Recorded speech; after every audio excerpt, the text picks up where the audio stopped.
માતાજીના તો ગુણગાન ગાયા પણ અહીંયા 12 દીકરીઓના સમૂહ લગ્ન થયા છે મને કે એક લગ્ન ગીત દીકરીનું એમનું બહુ વાલું છે એટલે જાકે રો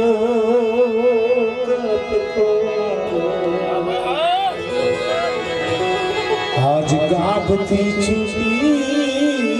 ગયો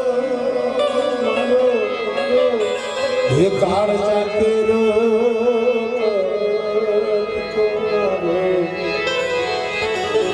આજ ગાંઠથી છૂટી ગયો મમતાનું રે જેમ મેળમાં હે મમતાનું રે જેમ મેળમાં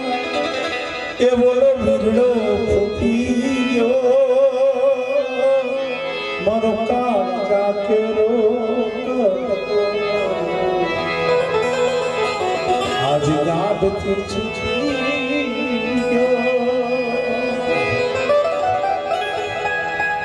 દીકરીની વેદના અને દીકરીના ઘણા બધા પ્રસંગો યુટ્યુબમાં મારા છે કારણ કે દીકરીનો ત્યાગ એવડો છે સંતોષભાઈ નથી કીધું દીકરી તો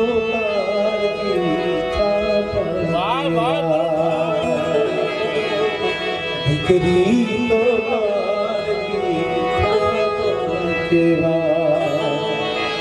દીકરીને ગા દોરો ત્યાં જા દીકરી તો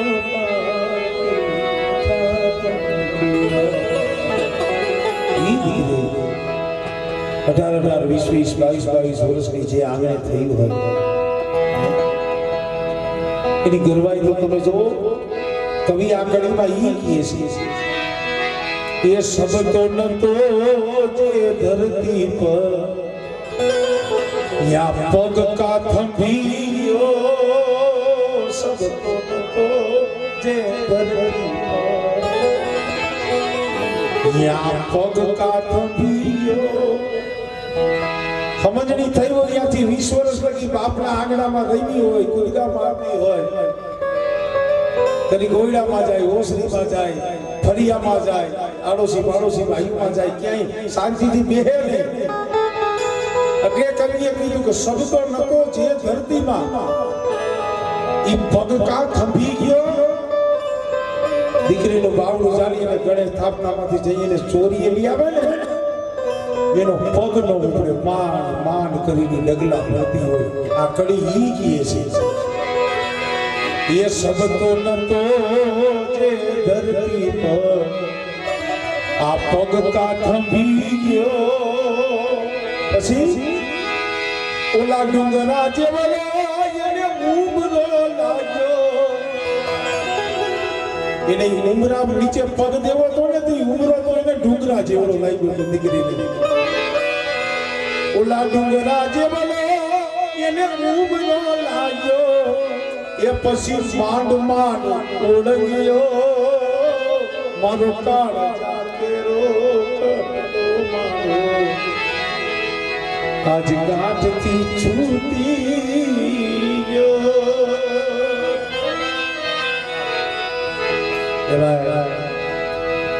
સ્વર્ગવાસી અમારે કવિ દાદ બાપુ આ એમની લખેલી કવિતા છે પણ એને એક દીકરીનો બહુ સારું મજાની કાવ્ય કવિતા લખી છે ગીત લખી છે અહીંયા 12 દીકરીના લગ્ન થયા છે એટલે કહું છું મારા ફરિયાના એ વડલા કેરીના એક હિસકો હિરને ભર્યો મારા ફરિયાના એ વડલા કેરીના એક હિસકો ભર્યો પંખીડા આવીને ઉડિયા પંખીડા આવીને તબકો તારો સાંભળ્યો વી વર લગી બાપના ફળિયામાં રમતી હોય, ઝાડવાની ડાળી હિંચકા બાંધીને હિસકતી હોય, ઈ દીકરી 20 વર્ષની થઈ જાય, પરણી અને હાહરે વહી જાય, પણ કુંવારી હોય હિસકતી હોય ને તો ઓલા પંખીડા એ ઝાડવાની ડાળે બીહીને ના રે વાતો કરતા હોય, પણ એ દીકરી જ્યારે પરણી અને વહી જાય ને પછી ઓલા પંખીડા આવે ખરા, એ ઝાડવે આવે પણ દીકરીને જોવે નહીં ને, અને પાછા એનો ટવકો ન સાંભળે ને એટલે પાછા વ્યા જાય. એટલે કીધું છે બેની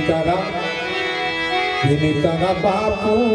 એ બાપુ એવો સાદ એ ગોજામાં મેં ભરીને રાખ્યું. બાપને દીકરો વાલો હોય પણ એનેથી વાલી અને દીકરી હોય ખરેખર, અને દીકરીને બાપ વાલો